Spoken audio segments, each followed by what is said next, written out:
Hello बच्चों, देखते हैं क्वेश्चन के अंदर क्या गिवन है। A 5 metre long cylindrical steel wire of radius 2 into 10⁻³ meter is suspended vertically from a rigid support and carries a bob of mass 100 kg at the other end. If the bob gets snapped, calculate the change in temperature of the wire ignoring the radiation losses. For the steel wire, Young's modulus इतना है, density इतना है और specific heat इतना है। ठीक है बच्चों, मैं क्या करता हूँ, मैं डायग्राम बनाता हूँ और फिर उसमें आपको समझाने की कोशिश करता हूँ। उससे थोड़ा डायग्राम से क्या हो जाएगा, हमारा क्वेश्चन इजी हो जाएगा। इस तरह ठीक है, हमारा एक बॉब लटका हुआ है और जिसका मास कितना दिया हुआ है इन्होंने 100 kg दिया। ठीक है, और जो हमें रेडियस ये वायर है इसका रेडियस कितना दिया हुआ है 2 × 10⁻³ मीटर दिया हुआ है। ठीक है, लेंथ कितना दिया हुआ है L = 5 मीटर इन्होंने हमें लेंथ दिया हुआ है original. If bob gets snapped, अगर ये हमारा बॉब टूट जाता है, यहाँ से टूट जाता है कुछ इस तरीके से, calculate the change in temperature of the wire ignoring radiation losses. ठीक है, अगर हमारा बॉब टूटता है, ठीक है, स्नैप होता है, जो इसका डेल्टा एल होगा।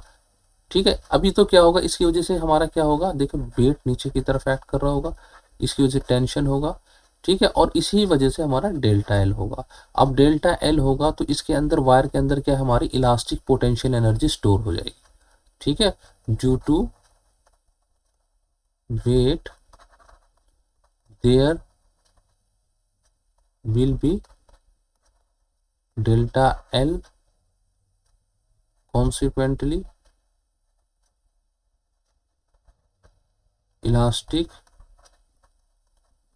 potential energy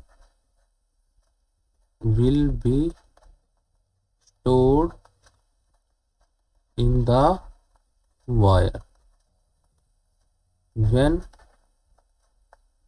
bob gets snapped. The wire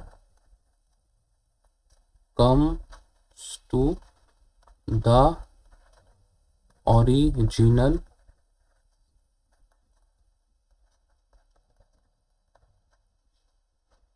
position or length. Therefore the elastic potential energy converts into heat and raises the temperature. ठीक है, यही हमें निकालना है, यही टेम्परेचर हमें निकालना है। ठीक है बच्चों, अब हमारे पास इलास्टिक पोटेंशियल एनर्जी का फॉर्मूला क्या होता है। जो इलास्टिक पोटेंशियल एनर्जी हमारी होती थी, कितना होता था उसका, half stress strain into volume. ठीक है, ये फॉर्मूला आपको याद होगा।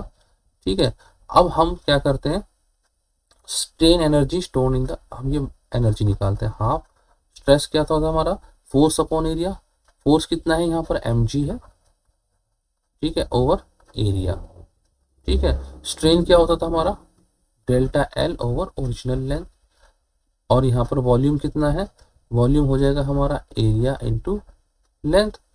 ठीक है बच्चों, अब हम क्या करते हैं, हाफ इंटू mg/a, और डेल्टा L/L की वैल्यू क्या होगी हमारी, देखिए डेल्टा L क्या होता था हमारा, बेसिक जो formula, force upon area original length upon Young's modulus. यहाँ पर क्या होता था, फोर्स होता था, ये जो टेंशन वाला फोर्स है जिसकी वजह से इलांगेशन हमारा डेल्टा L आ रहा है। ए हमारा क्या है, एरिया ऑफ द वायर है, cross sectional area of the wire है, L ओरिजिनल लेंथ है, वाई क्या है, यंग मॉडुलस है। तो यहाँ से मैं अगर देखूँ डेल्टा L/L क्या आ जाएगा, F/AY।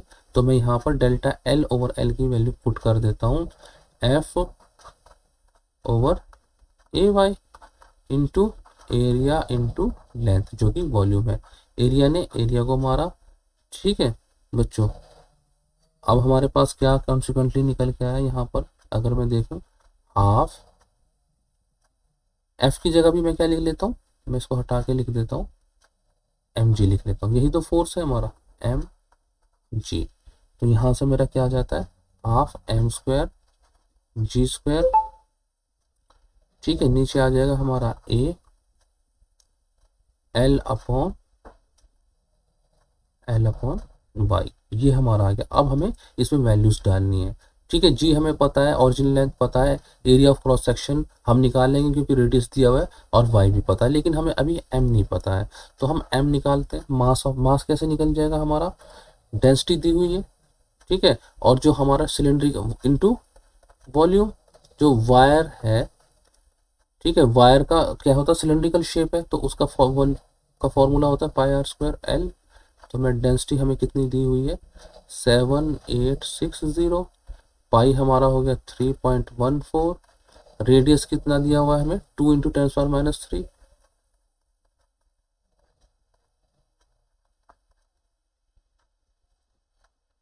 और लेंथ कितनी दी हुई है हमें, लेंथ दी हुई है हमें 5 मीटर दी है, ठीक है। मैं लेंथ को 5 मीटर पुट कर देता हूँ, और मैं इसको कैलकुलेट करूँगा तो बच्चों मेरा आंसर कुछ निकल के आएगा 494 kg। अब ये m की वैल्यू मैं यहाँ पर पुट करता हूँ, ठीक है।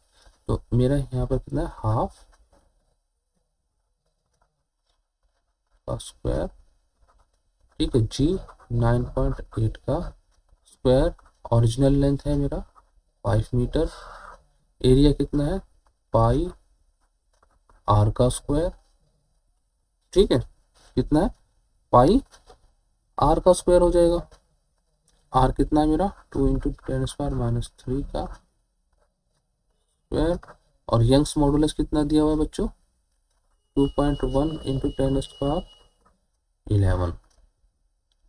तो इस सब को कैलकुलेट अगर हम करते हैं तो हमारा कितना निकल के आ जाएगा, यू जो निकल के आ जाएगा हमारा इलास्टिक पोटेंशियल एनर्जी जो स्टोर है, वो कितना निकल के आ जाएगा, 0.947 जूल, ठीक है। अब हमारा एनर्जी स्टोर्ड, मैं थोड़ा इसको मिटा देता हूँ, रिवाइंड करके देख लेना ये क्या लिखा हुआ है, आपको समझ में तो आ गया होगा, ठीक है। स्पेस थोड़ा सा कम है, ठीक है बच्चों।